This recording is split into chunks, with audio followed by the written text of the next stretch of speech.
Yo, what's going on, everybody? Welcome to the Let's Talk About It podcast, where we turn conversation into application. I am your host, Leon Reed Jones, and today I got a very special guest with me. I met this guy at the podcast event, I want to say in July.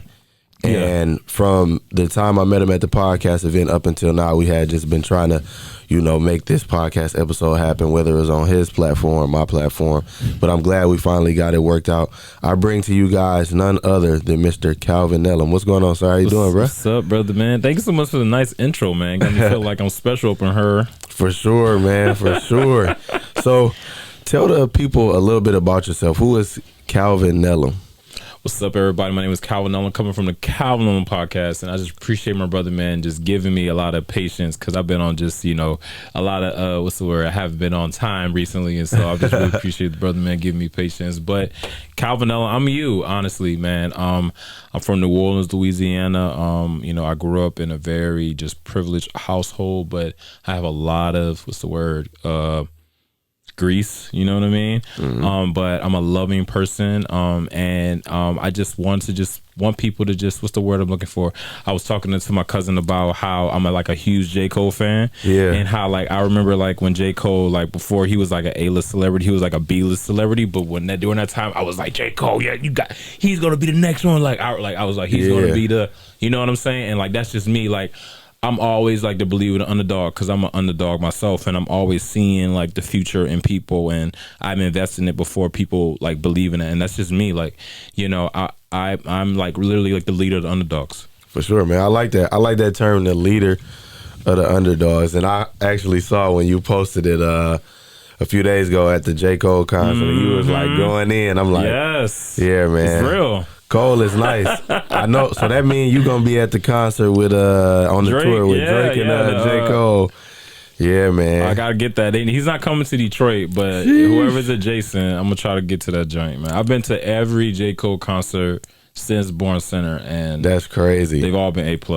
Man, no, J. Cole, I'm ready for the fall off. I ain't gonna lie. And the biggest reason why I say that is because somebody tweeted, a friend of mine tweeted the other day. He was like, bro, I would have never thought J. Cole and Drake get on back-to-back songs. I'm like, that's facts, because First Person Shooter was fire, and then you got Drake dropped Scary Hours 3 this past Friday. Evil Ways. So I was like, sheesh, that is kind of crazy. But you got to remember, also on Friday Night Lights, they did In the Morning. Yeah. And that's a classic, too. And so the chemistry has always been there. It's just dope that, they finally came out. So why you say you're not ready for the fall off to drop? Because, man, he going to retire, man. And it's just sad because, Cole, literally, going back to what I was saying, I was getting hate. I was like, he's on his meat, man. You but no, it wasn't that. It was just because I don't know if you know, Born Center, that was his sophomore album. Right. If you know, everyone's sophomore album is their slump album. But he actually put in work. He read this book called The Artist's Way. This book is called The Artist's Way. It's for anyone who's a creator who come in writer's block, or they have issues with trying to get creative. And he really did the work in that book and made an album out of it. And just the aspect of being an intellectual, being a smart guy, using education to, get yourself to where you need to be. That's just amazing. My mom always taught me you don't got to be the coolest person, you got to have most money, but if you have an education, you're gonna be able to move mountains and use your tools. And J. Cole's an aspect of that. And I just love people like that just use their mind, you know what I'm saying, get to what they need to get to. Yeah, no, that's facts, man. Cole, his albums, mixtapes, songs, whatever, is timeless. So I'm interested to see, how the fall off is going to be. And it's crazy. He said, I may not get the lyric 100% correct, but he, referenced the fall off in First Person Shooter. But he said something this is the name of my album, but I basically saying I ain't really fell off. So, Cole different, man. Cole can go missing for 3 months and then come back and drop a banger. You be like, dang. No, real talk, because he's a master, and he puts in the work, and I think that's just the importance of, and that, again, the artist's way. If you get the book, the very first chapter is morning writings, where you have to write literally 3 full pages of just free thought. And the purpose of it is to kind of clear out your writer's block. And when you write and you free write, you get in a moment of just free thinking and creative, just I guess the creative pool and allows you to just, you know what I'm saying, do what you do. He does that every day. And that's why, you know what I'm saying, he's the coldest. So J. Cole. Yeah, man. Shout out, man. That man Calvin giving him his props gotta be. That's dope, man. But what is, so you told us who Calvin Nellum was. Yeah, man. You know. So what is it that you do for the people that may not know? What is it that you do and why do you do that? Yeah, absolutely. So I'm a high school teacher, middle school teacher. I've been teaching in Detroit for about 7 years, 8 years in physics, STEM, science. And I teach because I want to give back to my people. I'm a Pan-African in nature, meaning that I believe in the solidarity, the peace, and just the love of black people, of all black people, not just in America, but also all over. And you know what I'm saying? Like every day, like I feel like I'm doing God's work. I'm in front of my people every day. I'm teaching kids every day. And every day, like, you know what I'm saying? Like it ain't easy, but like I'm seeing the issues, I'm seeing the problems, and I feel like I'm solving them. And that's just something that like not something that I hold my hat to, but it's just something that I'm proud of doing and I'm happy that I'm learning how to do. Even after only being able to do that for 7 years. So being a teacher, being a mentor, I'm a coach, podcaster. Yes, sir. I'm a husband. I'm a father. You know, I'm I want to be a leader, but I'm also a follower too. Mm-hmm. Break that down, because like I know what you mean to a certain extent when you say that, but you hear a lot of times like, man, you such a follower, you such a follower. So for you saying you feel like you're a leader, but you're also a follower as well. So break that down in what you know mean when you say that. So you have to be in a position where like I feel like whenever you get a job or if you get an opportunity or if you get money or if you get like anything that's like rewarded or a blessing, you got to recognize like that's just limited. Yeah. Facts. You know what I'm saying? Like it's not going to last forever. And so like you have to be like, what can I do to make sure that I can put myself in position to make this job better for the next person?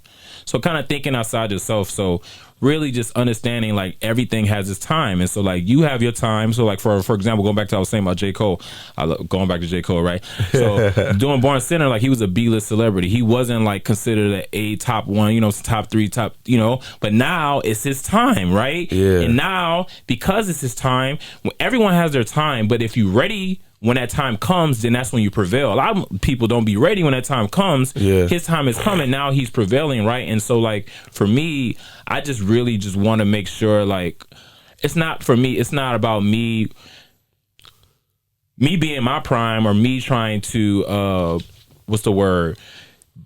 be the best I can be when my time comes. My whole goal is honestly just getting people to the peace so they can get to their point. So where they can, when their time comes, they can, we reach the benefits of it.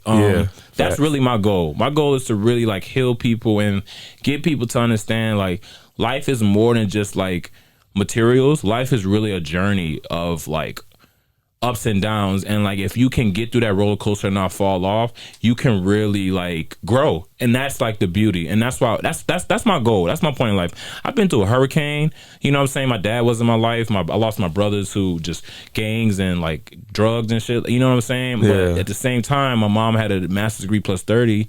My education was the goal, and so I was still able to have a very eclectic, balanced life, but at the same time understand like life ain't about materials. It's really just about learning in that journey. Yeah, for sure. And you said something earlier about your upbringing and how like you came from a, privileged background. And a lot of times, in our community, when they hear that, it's like, oh man, he's soft, or like he don't know what it's like. But like you just said, if you don't say that part about losing your brother, not having your dad in your life, and even though we've kind of made it the norm of not having black fathers around and stuff that, even with violence like gangs, like we've made it such a norm to where it's like when you like a guy that I know that's like a big brother to me, he was like, people are in toxic situations for so long that when something peaceful and calm and something good comes along, it's like they think that's the toxic thing because this is normal. So for your life and understanding like, hey, I came from this background, what were some struggles that you had to overcome, understanding that I come back from a good background, and like also that's a good question. Like what are some things that you feel like get misconstrued, or like there are some misconceptions about coming from a privileged background because I'm black? Yeah, absolutely. And so I guess the biggest thing was just like understanding like we all want love. So just as much as like the people who are from that are trying to be that so they can feel like in community, the same thing for the people who are not from that. They feel the same way. Like, I want to feel love too. Like, I don't want to feel like an outcast. It's really just all about love and not feeling like differences. Like, a lot of people would just like, for example, so I grew up in West Bank in New Orleans. West Bank is in Jefferson Parish / Orleans Parish. But if you think about it, it's pretty much the suburbs, right? But at the same time, though, you know what I'm saying? Because of Katrina, everybody migrated. So you got people from the city moving to the suburbs, people move to West Bank or whatever, boom, boom, boom, boom. And so just like Detroit, you have like people of different socioeconomic status living right next to each other. Yeah, facts. So I'm growing up, liver days, 8th grade, kids looking at me, they looking at my Reeboks, they got G-Nikes on, they looking at me like, oh, you from Park Place, you from Park Place, you soft. Right. You know what I'm saying? I'm like, yeah, I am soft because I didn't grow up fighting. You know what I'm saying? My dad was in my life. That's why I'm soft. You know what I'm saying? It's because like I just didn't grow up fighting like that. I'm a lover, not a fighter. Whenever fighting would come, I'll start crying. You know what I'm saying? Like, that was just like how I was. That doesn't mean I didn't have the line in me. That doesn't mean I didn't have that line in me once I started playing basketball. You know what I'm saying? I developed that, but at the same time, like, I think what a lot of kids just don't. Kids are just mean. You know what I'm saying? Kids are just mean. Kids are mean, and they looking for just the weak link, just so they can feel better about themselves. Like, hurt people hurt other people. Yeah, that's and a lot of the kids that bullied me growing up. I say this funny. I teach those kids. Yeah, no, that's you know what I'm saying? And I figured like my brother, who was kind of like popular, who was in gangs, who, you know what I'm saying, was about that life. You know what I'm saying? Like, in order for him to go through, he had to go through that in order for me not to go through that. Yeah. You know what I'm saying? And so I think a lot of people just don't understand, like, we are not a monolith, meaning like it's okay for us to be different. Yeah. And that's what makes us beautiful. And as black people, we have to understand, like, you know what I'm saying? Like, just because I'm from this and that, I can love anime just like I'm from the suburbs and still love anime. So that means that's my connection. Right. And so, like, my friends growing up were all white kids. Yeah. You know what I'm saying? Like, because those are the only kids that I identify with, because I was a light-skinned kid growing up in New Orleans. And the kids are like, nah, you got to be on that other side because, you know what I'm saying, you different, you talk different. Yeah. You know what I'm saying? And so, to give you more context, my mom was a teacher, and so therefore I was able to go to any school. Right. But I didn't go to the school of my district. I went to inner city schools, and so I went to New Orleans Public School, even though I lived in Jefferson Parish.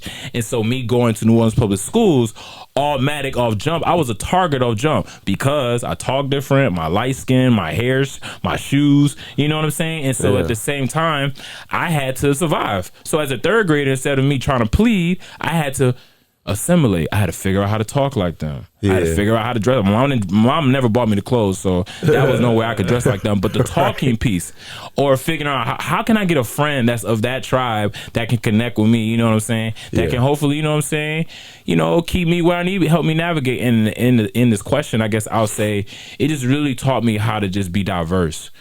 Learn multiple language of the same language. Learn how to code switch. Yeah. Learn how to, you know what I'm saying? Just learn street smarts, right? And being able to navigate those different spaces, but at the same time, respect the spaces. Yeah, man. And I think a lot of times, like, when you come from a situation like you have, like, you grow up in the suburbs and you black. And I think a lot of times the misconception is, like, because of what we have been through as a society of black people, some people, they won't say it verbatim or they won't say it at all. But in their minds, they feel like we're not allowed to move to the suburbs, or we're not like owed this, or like I don't feel like I need to. Yeah, I don't feel like I feel like I'm doing my community a disservice if I go and move to another city that's not Detroit. I feel like I'm doing my city a disservice, or my community, my society disservice, if I don't do the quote unquote normal things that our society may, you know, highlighter. Like, oh, you gotta hoop. Like, what if I don't want to hoop? Yeah, like, but there's a lot of truth to that, though. Yeah. There's a lot of truth to that we gloss over because of capitalism, because of materialism, and because of the pursuit of happiness. Right. We don't understand that we literally took a bunch of people from countries, from a continent, put them here, took their culture, and said, live here, and figure that shit out. Right. Yeah. Figure your education out. Figure it out. You know what I'm saying? And still to this day, we are facing the repercussions of that. Yeah. Still to this day, Detroit is facing the repercussions of white flight. Still to this day, dog. And we still, like you say, still trying to figure it out, because I think I don't expect me to have it all together at 24. Just like I don't expect the 50-year-old to have it. As crazy as that sounds, but it's still 50-year-olds learning. So I don't expect the kid who's 15 who is around, a certain environment. Let's say he's, he lives in the city, lives in the hood, and he like, this is all he see. You can only model what you see. So that's what you were doing. It's not like you woke up and was like, like how you do on a video game. You can choose these different attributes, and you went on a website. It was like, oh, I'm gonna be this, I'm gonna be that. This is my life. This is who I am. And as you were a kid, you were under your mother's rules and regulations. So it's like when you get out into the world, or like when you get out on your own, then you decide, like, okay, you learn different things along the way.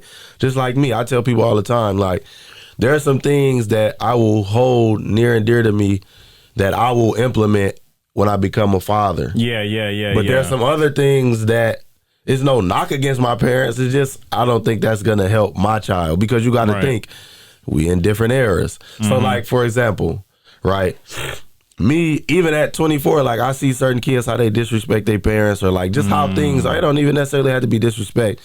It's just like how certain things are. But sometimes that's all kids know. Like, oh, you like that. But it's like, I think we got to stop painting this narrative that, like you said, basically I got to be the same as Calvin. Like, I can not really, I can disagree with you without disrespecting you. Like, I can say, well, no, I ain't into anime, but I do like basketball. Or like, understand, like, even though we have differences, even though our skin color is the same, like, I'm not tripping on you or taking your black card because, like, we joke around. Like, my girl, for instance, like, she haven't seen Friday before. She haven't seen a lot of the movies that you would think, like, just off the strength of not, this is a famous movie. You more so pointed at it as a culture thing. Like, you ain't seen Johnson's Family Vacation. You ain't seen Friday. You ain't seen, you know what I'm saying? But she just ain't seen it. But that don't take away from her being a part of the culture, or her being black, or, get what I'm saying? Like, I think we gotta, kill that narrative of like, oh, you grew up in this town. Because who's to say that you didn't go through anything? You know what I'm saying? And that's the biggest thing. So exactly, brother, man. And so going back to what I was saying about like me being able to like be very transient, right? I would learn like a lot of the things that I liked was similar to, like, the same kids like that was staying in Holly Grove. You know what I'm saying? Like, it was the exact same thing, right? And so a lot of the shit that we believe in is stereotypical. Right. A lot of it's stereotypes.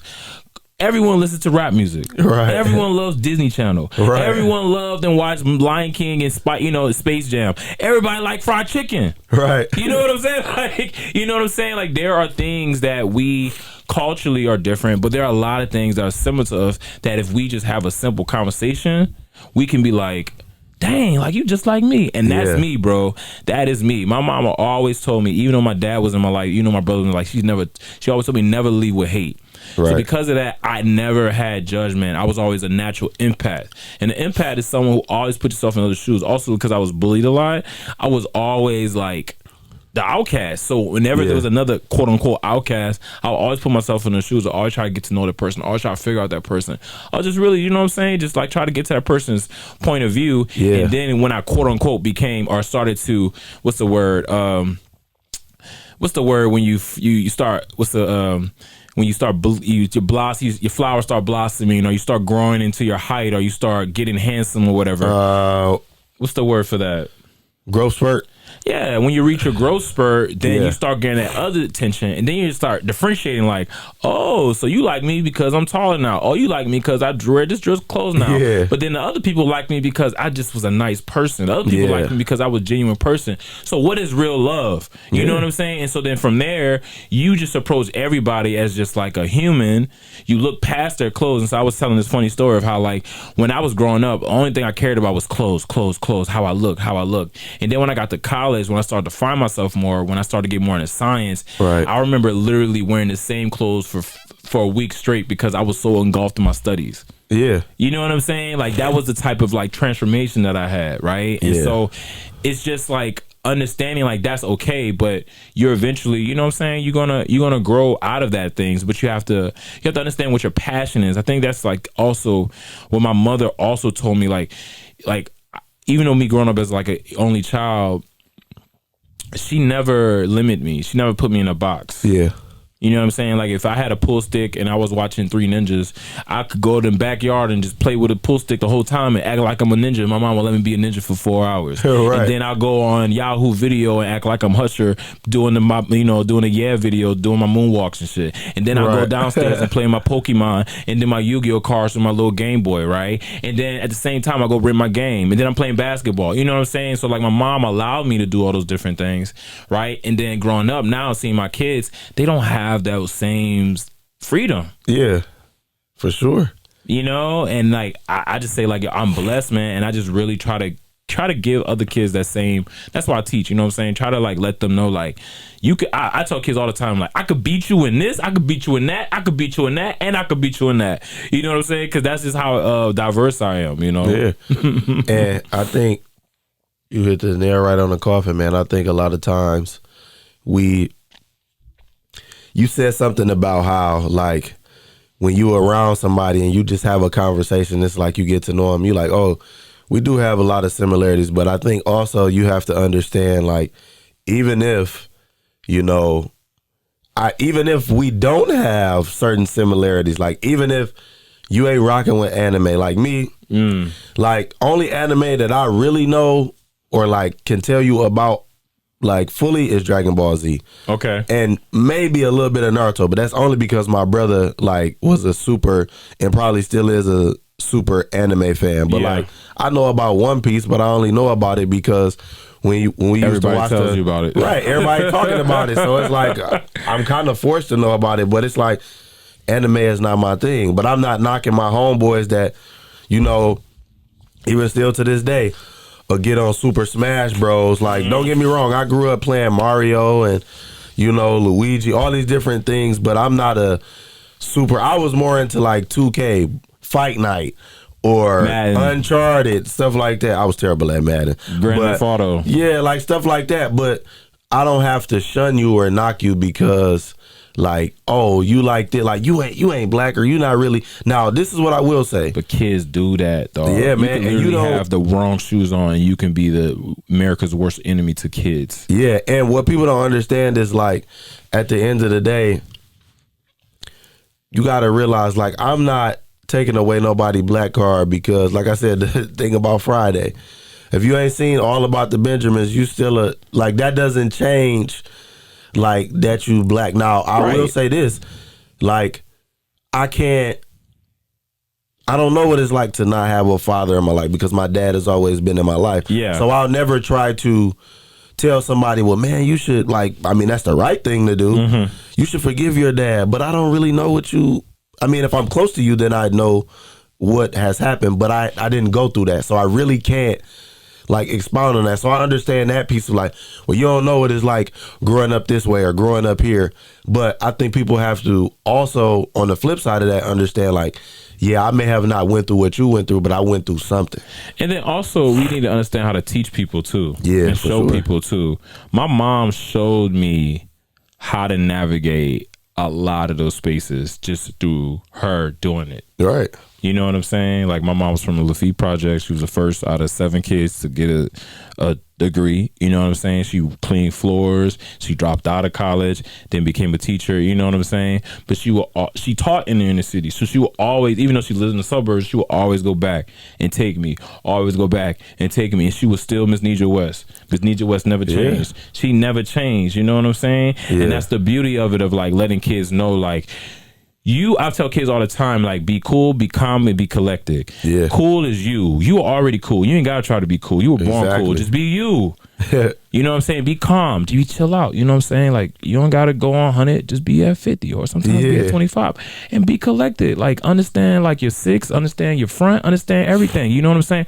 But that cool part of, like, letting them understand, like, we try so hard to be cool. And a lot of my kids are trying so hard to fit in. And the kids who are naturally, because, you know, there's kids who try to fit in. There's kids who are the kids. And then there are kids who naturally are the outcasts because they just can't fit in because it's just... Yeah, it's not in them, or it's not meant for you to fit in. And they are so mean to those kids. Like, those kids could say, well, shut up. I wasn't talking to you.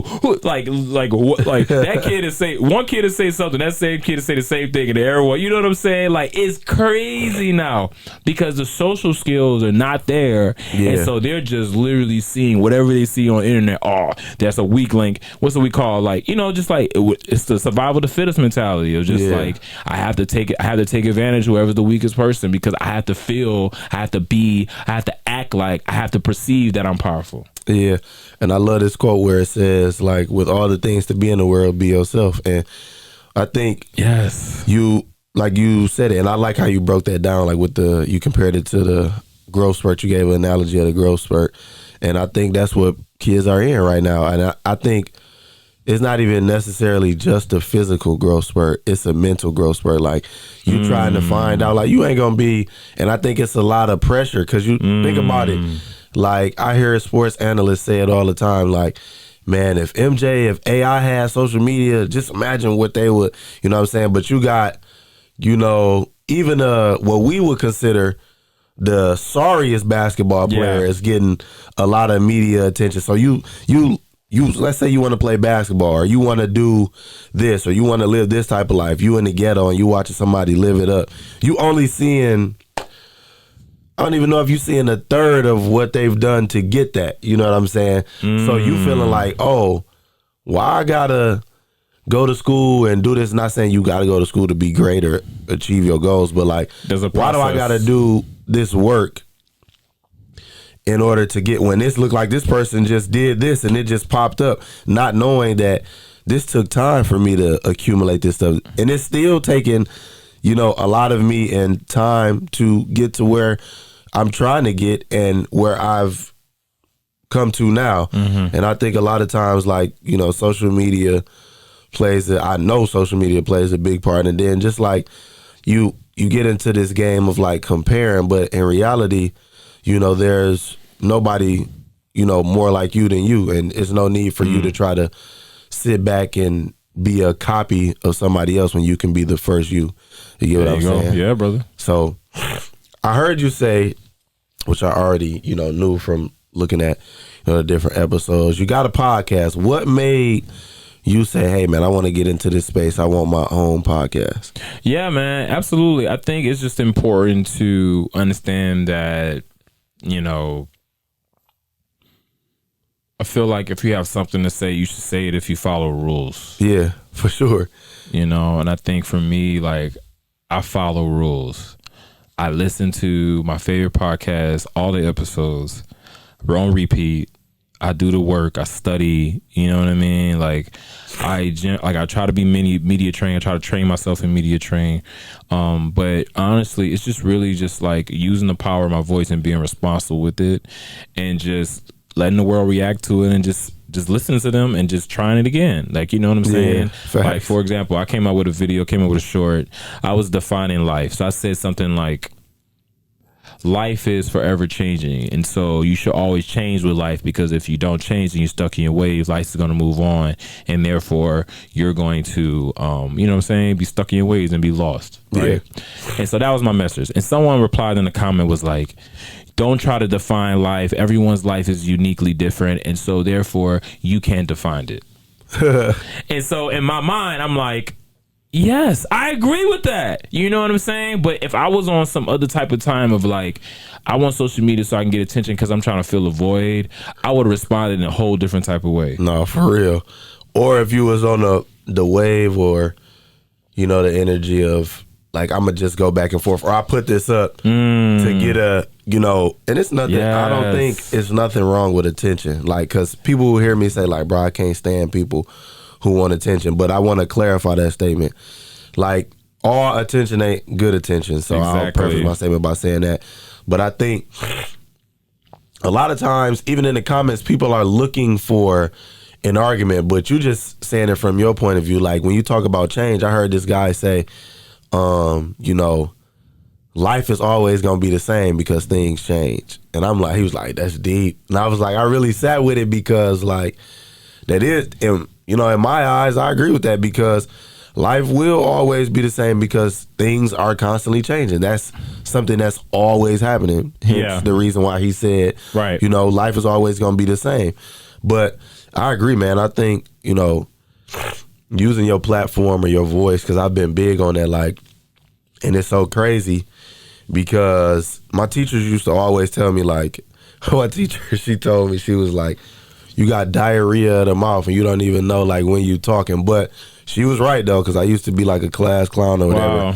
But it's like they will always tell me, you know, like, you got a voice, but you got to understand when to use it. Like, right now, when we doing work, you can't be talking while I'm talking. But yeah, absolutely. I feel like, you know, I got a message and I'm always wanting to speak, you know, life into people and help people out. And do you feel like, because I was, you know, thinking about this, do you feel like there are certain people, not in particular, but do you think everybody should have a platform? Because now we in this space where podcasting is the thing now. Yeah. Every other day, somebody coming out with a podcast, and then you got to kind of decipher it. It's almost like the rapping. Like, everybody a rapper now. Like, yo, go get my mixtape. Like, bro, I definitely just saw you in Myers back in my day. But, like, you get what I'm saying? Or, like, I definitely thought you was, you know, gonna go to USC and, you know, get that full ride scholarship. But not everybody is. No, it shouldn't be for everybody because there's rules. And if you don't follow the rules, you're going to hurt yourself or hurt other people. And that's why I feel like as a teacher, that's why I'm happy I came in as a teacher, because I'm always following rules. When I'm up in front of kids, from how I dress, how I talk, how I carry myself, I have to watch this, watch that. But at the same time, I have to break things down in ways so they can understand it, but still follow the same rules. Media is the same way. Yeah. You know what I'm saying? But you're not just talking to a group of kids, you're talking to everybody. But you got to follow those same rules. So I don't want to talk about Israel and Palestine. I'm not going to talk about Black Lives Matter. I might talk about Black Lives Matter, but I'm not going to talk about Israel and Palestine because that's not my goal. That's not for me to talk about. That's for someone else to talk about. You got to understand that, and you got to be okay with that. Yeah. You got to be okay with that. Sometimes we be so mad that because we be mad that we can't say something about stuff. Yeah. We mad we can't say something. But it's ain't for you to say it. Yeah. And sometimes you got to be okay with that. Sometimes you got to take the L, right? For another example, I had lost like 50 subscribers at one point when I was like studying for a test. And I had used like the J. Cole mindset of just like, and Kendrick does this a lot too, of just like when they put music out, they leave for like 5 years and they come back rejuvenated and renewed because they are like, you know what I'm saying? They in the lab, right? Yeah. And so my whole mind, I'm like, okay, I lost those 50 subscribers. I'm going to have to just get them back. And I got them back. You know what I'm saying? And so that's just like that mindset of just like, you controlling the algorithm versus you being reactive to the algorithm. I think that's key. A lot of people, first of all, you got to understand that the algorithm is more prone to negativity. And a lot of people are prone to being more negative or putting out negative or being more provocative just to get views.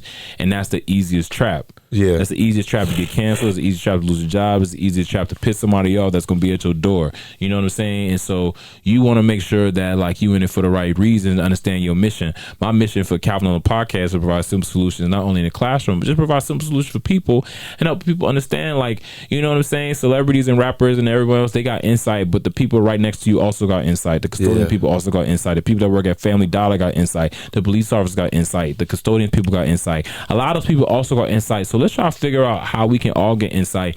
You know what I'm saying? And maybe use it so we can maybe not just get $1 million, but just be fucking happy. Yeah, no, facts. You know what I'm saying? Or just be at peace. You know what I'm saying? Or just like be able to just go outside and just walk and just be quiet.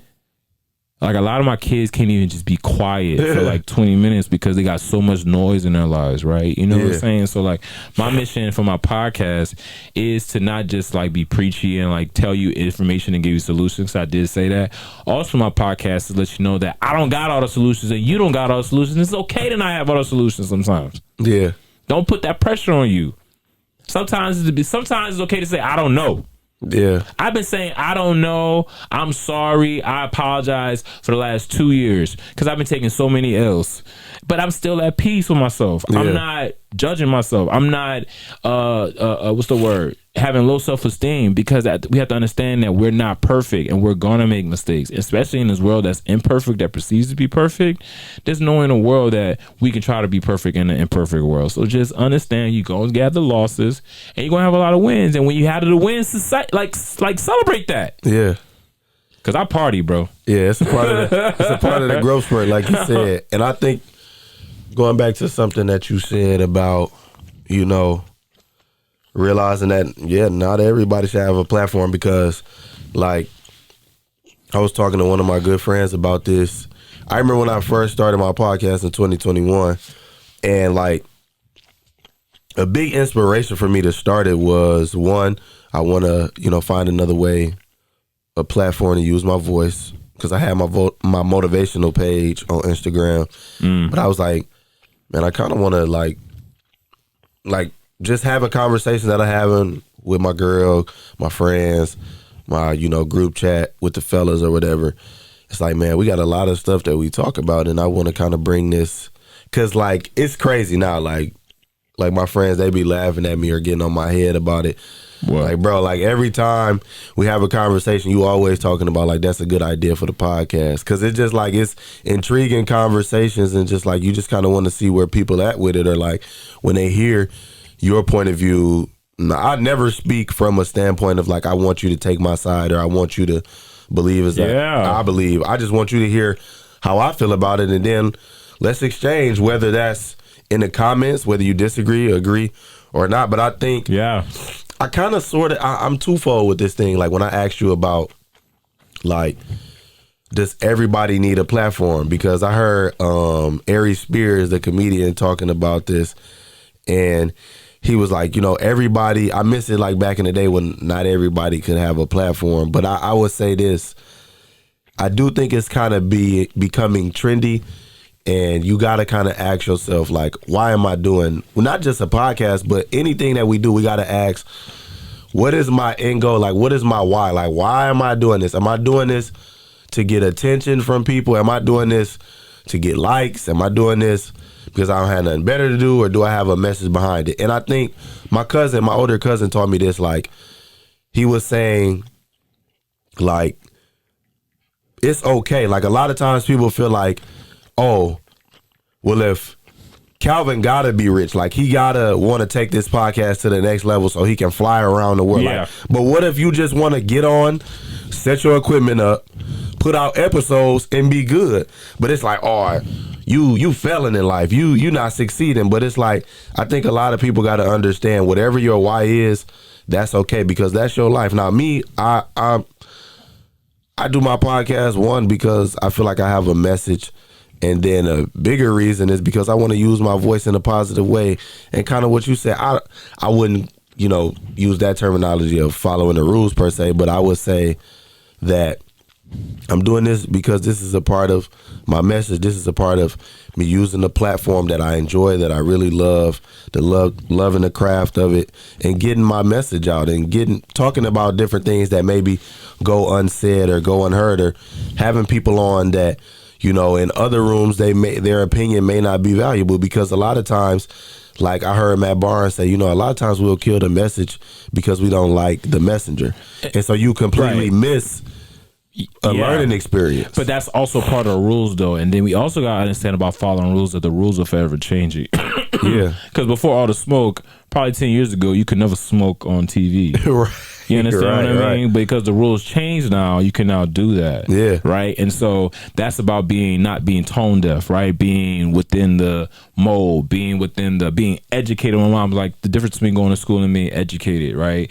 Going to school is just you getting skills so you can apply it, so you can get a skill, the transaction. Right. Education is like, you're critically understanding how this applies now and how this may change in the near future, and you're preparing yourself for the near future. That's what education does, right? And so with this voice, with this platform, it's just like you can't just go, on a plane and say certain words, because that has certain reaction, because your power has word. I told one of my kids, he was like, he said, he told one of the kids he was going to hurt him. He didn't say hurt, he know what he said. Yeah. And I was like, you can't say that. He was like, Miss, no, I was just playing. But I was like, your words have power. Yeah. And you see how powerful your words are, just bringing us together, and we're having the same conversation about how your words have power. That's how powerful your words are. Yeah. And there are people with platforms that, even though they mean well, they're still splitting toxicity, toxicity, within the mediums, and it's not helping. It's too much of an imbalance. I'll give you a great example. I don't know if you've seen the episode of Joe Budden Podcast when he had the dude on from BS High. No. So BS High was pretty much a prep school scandal, football scandal, where a coach literally, created a school and literally, what's the word I'm looking for? Lied about the kids' actual attributes, and they were playing against actual 5-star school recruit teams. Yeah. And they were on ESPN, literally playing against these teams, but he lied about you know what I'm saying? He was a con artist. Yeah. And he literally implicated kids. Yeah. Terrible. Right? You know what I'm saying? Like a bozo, like a goofy, right? You know what I'm saying? Like you want to shake this dude's hand. Yeah. This dude was on Joe Budden Podcast. This dude was they were clapping for this dude, glorifying this dude. He was like, everyone should have their, point to, what's the word? Say their side of the story, but at the same time, content is king, but at what cost? Right. And from ever since watching that episode, now I look at that podcast differently, and that's the power of your words. That's the consequence. Every word has a consequence, and you got to understand, whatever I'm about to say has a consequence, and if I'm willing to accept that, that's just what it is. Yeah, man, I agree. I think, now me personally, like I said, I'm twofold with it. I'm not gonna knock you for saying what you, because a lot of times it's I always go back to sports. You gotta be LeBron, you know what I'm saying, to speak out. But if, you know what I'm saying, and I think that's the reason why people get their own platforms, because it's if I say this on ESPN, a guy like Stephen A., no disrespect to him, they gonna eat me alive, because I'm not a KD, I'm not a LeBron. Right. But you thinking about, you averaged 6 points, how could you get on? But I made it to the league. Let's talk about that. I made it to the league. It's also who's the messenger too. A lot of people don't want certain people saying it. Exactly. It's also who's saying it. Right. They don't want you saying it, even though what you're saying is probably right.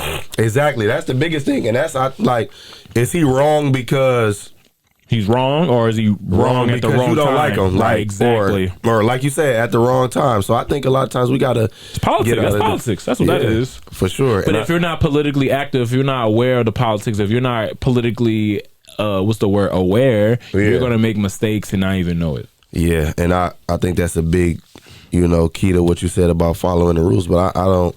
Now I will say, or just being educated. That's really one thing we're being educated. For example, again, bro, when you walk in certain spaces, when you go to certain neighborhoods, when you go to certain, you just change up, because you just know how to navigate. You know what I'm saying? It's just simple as that. And it's the same thing with your words. Yeah. And I think, a big thing is understanding, like I said, I feel, if you want to create your platform, create it. But what is it from, though? What is it off of? What is the foundation from? Is it rooting in love, or is it rooting off you being clout chasing? Is it rooting in love, or is it rooting on you trying to just get attention? Is it rooting in education and love, or is it rooting in you trying to prove something. Right. Because that's also reactive. What's the proactivity of it, right? You know, I started my podcast because I was hearing gunshots I never heard ever before in my life. Right. I started hearing gunshots time I moved to Detroit, and I ain't gonna front and say that Detroit is not, you know what I'm saying, what it is, but Detroit is also very peaceful too. But like just that overall dynamic, I as a teacher, I was like, my kids live through this. My kids hear gunshots every day, and they walk in my class like ain't shit happened. Right. But if I was in their shoes, I'll be traumatized. Yeah. How does that happen? How are you able to come to me and still be you? I'm curious about that. Let's talk about that. But at the same time, though, with that being said, with the rules of being said, you have to understand your environment and understand like you are a student first. Yeah. And that what we do a lot, right? I've been watching a lot of these like gang documentaries. I don't know if you've seen like the King Long documentaries or the documentaries about this rapper who was a previous stepper and he had this many bodies and this many. You seen those documentaries, you know what I'm saying? Yeah. There's a fatuation for culture. There's a fatuation for gang culture. There's a fatuation for what the environment or people who are products of their environment and what they produce based off their certain circumstances. We got to be careful with that too because they ain't no fucking parents. They ain't no, you know what I'm saying, content junkies. You just take content from them for your own for your own good. There's a lot of people like that too, just ripping off content just because content is king versus like understanding like if I rip this off, what is the consequence of that? Yeah, facts. If I talk about this, what's the consequence of that? You know, there's rules to that, and that is what I've learned from being in Detroit. For my 7 years of being in Detroit, I say that I've been an experienced teacher, but I'm still just getting started because there's still so much I still haven't learned. Yeah, that's a fact, man. Follow the rules. Steadily though, like don't be like I be telling my kids like chill, like 1, 2, 3, 4, 5. Now 1, 9, 50, 64, 5,000. It's not that, bro. You gotta chill, bro. You know. That's how I've been navigating, man. Some other people never move differently. Some people need a piece on them to move differently. Me, I just, you know, use my logic, but you know, people different. You know. Why do you call yourself the healing artist? Why has that been your so nickname? First it was a teacher activist, and then recently me going through therapy, it was a healing activist because I've been fighting for so much. You know what I'm saying? Like, and when you go through a fight don't last forever. You know what I'm saying? Eventually you're gonna have to pause and you're gonna have to heal. Yeah, for sure. And that's just where I'm at right now. Like, and so like I had therapy. And I was talking about like my brother who was like, you know, never in my life, talking about my dad who I've seen like 7 times in my life, but who literally lived 15 minutes around the corner from me my entire life. And like when she was asking me those questions, like I felt like a baby, you know what I'm saying? Because like I was getting emotions that I felt when I was a baby that I never tapped into. You know? And why? Why was I holding that for so long? Why was I focused on being successful for so long? Why was I so hardworking for so long? Why wasn't my dad there for me to have those conversations so we can get that shit fixed? So maybe I have a little bit more confidence the days I didn't have confidence. Why wasn't my brother there when I needed, you know what I'm saying? That day when I got cut from the freshman team and my Uncle Stanley was there to help me out versus you being there. Yeah, for sure. You know what I mean? What could have been different? You know, and so like what my therapist told me was like, you just have to accept the fact that you're just never gonna have a bond with them, and you gotta stop being wishy-washy, Calvin. You know, and just like me coming to that is me healing. You know, and so for that, I just say like I tell people like, you know, therapy and me just starting like I'm a rookie, but you're not gonna solve all your problems through talking them too. Sometimes you're just gonna have them, and it's really coping. You know, and I think it goes back to what you said about your brother. Like he went through what he went through, so you didn't have to. And I think you dealt with the stuff and are dealing with the stuff that you're going through, so your kids or your students don't have to. So man, I love that, man. Thank you. Yeah, you know that's pretty much finger snaps, man. Got to do that one. Thank you. I think that's gonna be a big example if it's already happened. I'm sure it is. You know, but I still got demons though. Yeah, for sure. They're there. And I think what a lot of people do wrong, and I mean to cut you off, is that we say we don't have demons versus understanding we do have demons. And then we just got stages we go through. And that's just one thing I'm just learning. I don't know. It may be different for you, but I just feel like, you know, you know, you just like we got good and evil within us. Yeah, and man. Like we all have to be honest about our feelings and honest about our emotions and being able to navigate those things and use our free will and not be reckless abandon like a lot of our mentors, a lot of our peers, or a lot of our people did, you know? Yeah, man. Life is a hill full of ups and downs, man. At the end of the day, life is definitely a hill. So now, what we're going to do, man, this is what we typically do at the end of the show. We're going to play a game called Let Me Get to Know You, man. So here we go. Okay. The first question. Other than J. Cole, who is somebody that's in your rotation? Earl Sweatshirt. Why Earl Sweatshirt? Earl Sweatshirt is the son of a PhD UCLA professor. And he's also the son of one of the world-renowned African poets in Africa. Oh, that's dope. I never knew that. Yeah, so Earl Sweatshirt is a very, very, very amazing writer, but he's also like one of the best rappers out right now. But he struggled with a lot of like drug addiction growing up. He was sent to a boot camp in Hawaii at a very early age because of a lot of his upbringing. Just a lot of decisions growing up. But Earl Sweatshirt, man. Yeah, I've heard of him. I haven't really listened to him like that. But it's a good choice. I don't go outside by Earl Sweatshirt. Bet. I'm gonna put that in the rotation. Who is the two teams that will be in the NBA Finals this season? Nuggets and the Celtics. Sorry, my Warriors. Yo, that's trash right now. Yeah, man. I think that Draymond Green is crazy. The headlock was kind of wild. Oh my God, what is wrong with him? I think this is the thing. Like, I don't think Draymond is doing something that's like unlike Draymond. I just think the headlock was a bit too much, whether it was for Draymond or anybody. Why? I think that was just too much. That was too much, bro. I think the Warriors era is done, and I think It's that's why done. I feel like it's done, bro. Yeah, I definitely feel like I wouldn't say the Nuggets are gonna be in the thick of things. Yeah, I was trying to play it cool, but you good, big dog. But that out.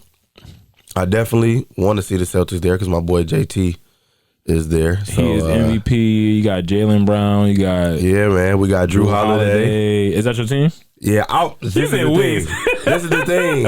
I can't even believe I said we though, because I haven't had a favorite team since. Don't say Melo. Nah.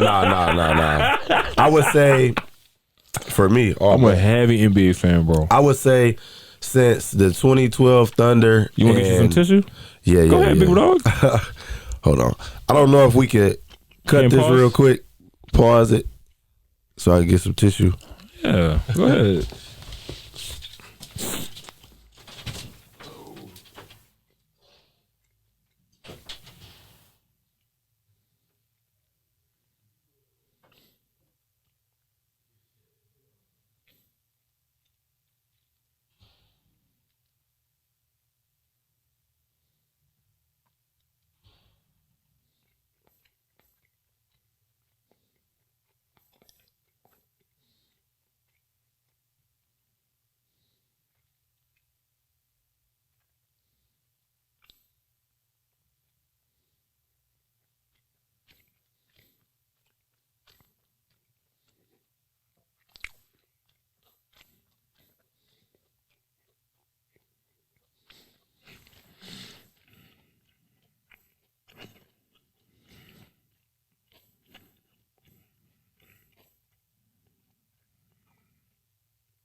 So we just gonna redo that. Okay. About the game at the end. Okay.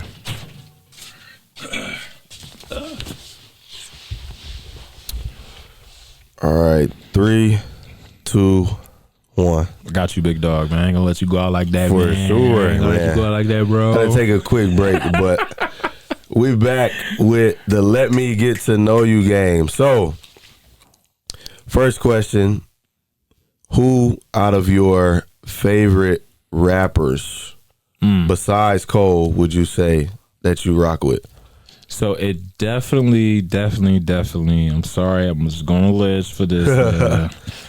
Hold on. Let me go to my, let me check. It get like that, man. I definitely got a list of my favorite artists and actors and all of that. It's the boy, man. It's Drake, man. Drake, man, for all the dogs, man. Man. He got a lot of heat for that, man. Album cold, man. No, what I will say about his album, like, I think to me it was a 7.5 out of 10. That's because good. Like, yeah, that's solid. That's solid. But I think a lot of people was like looking for it, like how they were talking about it as the build up came, like, oh man, it's gonna be like back in the day Drizzy. But like my cousin said, like, yeah, I don't think he could ever, it's not to say that he's not talented anymore, but I don't think he could go back to nothing was the same. And who wants to do that? Who wants that? Who wants old Drake right now? Yeah. Do you want the old you? Nah. Would you want that? You're like, hey, I want to get the old chance of like old me. I want a little bit of that. No. Who wants that? Like, that's whack. And that's the same thing with, like, I guess, especially when you're making music. Like, first of all, you ever make music before? Nah, never even. You create, right? You ever create something before? Yeah. Some things need to just be spirit of moment, inspire, and you go from here, go from that, and you pick it back off this, and you get that, and then you make this, and then does that sound good? And you play it again, and it sound good again, and then you get this dude to listen to it, then you get a vocalist, you get a singer. Like, it's not like, I want to make the song that I made from my previous album, so I'm gonna make this song that sound like this. It don't work like that. Yeah. It's way more intricate. It's way more authentic. It's way more concrete. You know what I'm saying? And I think, like, when we think like that, we don't appreciate the music enough. Yeah. Because the music is good, dog. The music is good, man. Drake, man. The boy. And this dude has came up with 3 albums in the last 3 years. That's a fact. That is a fact. Like, who's doing that? Decent music. Come on, bro. Very few. The boy. Your finals prediction, NBA finals prediction. Shit. I'm going to have to go ahead and say, man. It's not going to be the Bucks. It's not going to be the Bucks. Even though, imagine how many 3-pointers Damian Lillard shoot. It's not going to be the Bucks. Sheesh. It's definitely going to be the Nuggets. And the Celtics. Nuggets and the Celtics. I think we was robbed of that last year, but I won't say people was behind the scenes cheating, but I don't know. Yeah, the Heat came in and surprised everybody. But I was thinking about that one. I thought that was our momentum swing. I keep saying we, but I really don't have a favorite team. I'm just a Jason Tatum fan, but that would have been. I'm a Jason Tatum fan too. That would have been epic. If that would have been a nice matchup. I think they would have matched up a little bit better than the Heat against the Nuggets. But shout out Jokic for getting 2 MVPs, the Finals MVP and the Nuggets are dangerous. You play 2K? Oh, for sure. I haven't played in a while, but okay. Don't get the new one because you'll break your TV. It's too real. It's too hard. Like, you literally have to get green for everything. You got to get green for layup. You got green for running. I'm just joking. You got to get green for shooting. Like, it's the hardest game ever, and the computer makes everything, and the different Nuggets are hard to beat. That's going to be crazy. I can't even imagine what that's going to be like. I would say the Celtics or the Bucks, just because the spacing on the floor, when the Bucks really, find their niche and they get, everything where it needs to be running smoothly, I think they're going to be dangerous. And they missing a lot of defense with Drew. It's not enough shooting, though. It's not enough shooting. Like, you have to understand, like, now we're at a point now where motherfuckers are making 160 during the game. They're scoring 150 points. That's facts. 150 points divided by 4 is what? How many points is that? That's 37 points a quarter. So you're scoring 40 points a quarter. 40 points a quarter, what's that? Divide by 3. That's 13 threes if I die. What's that? That's 22s. So that means you're probably making half of that. So you got to make 10 threes to 10 twos every quarter. That means this no longer works no more. Like, putting the hand up in the air, that doesn't work anymore. It's literally just, am I on or am I off? No, for real That's though. it. I would say That's it. I would say my predictions out the West. That's the clip, bro. That's the clip they shoot for. No, that is kind of wild because somebody was just talking about like how the games are more high scoring now. But I would say out the West, I wouldn't count out Denver. Denver. I don't know about Phoenix, man. They whole roster. This looked like a repeat of the Brooklyn situation, honestly. But I like them a little bit better because I like Devin Booker. Yeah, the boy's been hurt, man. But no, it's Denver because of Jokic. Yeah, I would say Denver can be counted out. Another team, I'm gonna go with the Lakers. I think the Lakers come out the West this year. The Lakers come out the West, man. What? What? Hold on. Why? How, Sway? I can't never count out Bron. And they got on paper, they got a nice, they got a nice little team. I'm a all LeBron around. fan, but it's just then you can bring that Lakers and Celtics back. the Nuggets. The Nuggets are there. If the Nuggets weren't there, maybe because the Lakers beat the Warriors last year. So yeah. But the Nuggets beat the Lakers last year. The Nuggets are just like what Jokic is doing is like he brought back the big man game now. So before it was like small man game. Giannis kind of brought it back again, but he didn't really. But it was still like a small man game. But Jokic brought the big man game now because literally he can literally get you in the post 4 times, get 8 points, and then back up and get a 3. That's 11 points off of that's demoralizing. Like. You have to have a 7-footer to stop him, and you also have a 7-footer that can go out on the wing to block the 3. That's hard. Yeah, Jokic's different. Jokic is different. And he passing. He ambidextrous. And he can get you in the post. Yeah. Just like how big is he? How much does he weigh? I don't know, man. I just know that's a bad man on the court, man. That man different for sure. So I guess the conclusion would say Jokic is a beast. The Celtics, if they do, they will be playing against them. If Jalen Tatum will get the MVP, Wembanyama's probably going to make an all-star team this year. Sheesh. Or NBA all-team. And the Warriors are done. That's his assessment from the NBA season. But, bro, I definitely want to say thank you for coming to the pod, bro. Yeah, man. Appreciate you. Thank you. Y'all go support Calvin Nellum Podcast, man. Please do that. Please. Thank y'all for pulling up to the podcast. We'll see y'all same time, same place. Appreciate it. Thank you, man. Sorry I talked too much.